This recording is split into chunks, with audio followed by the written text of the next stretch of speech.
পাঁচটি দাবি সেখানে নির্বাচনের মধ্যে আপনাদেরকে কলঙ্ক ইতিহাস রচনা করেছে।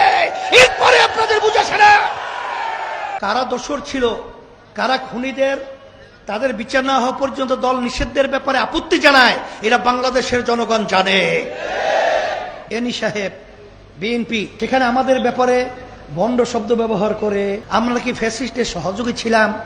আমি বলবো এই প্রশ্ন আপনার জাতির কাছে বা কাউকে না শুনিয়ে মির্জা ফখরুল সাহেবের কাছে জিজ্ঞাসা করে, আপনি বরকতুল্লাহ ভুলু সাহেবের কাছে জিজ্ঞাসা করে দেখেন, আপনি মেজর হাবিব সাহেবকে জিজ্ঞাসা করে দেখেন যে ফ্যাসিস্টের বিরুদ্ধে ইসলামী আন্দোলনের ভূমিকা কি ছিল, অবস্থান কি ছিল। মিথ্যা বলে দিনকে রাত্র পালাবেন না, এর থেকে ফিরে আসবেন, এটা আপনাদেরকে অনুরোধ করছি।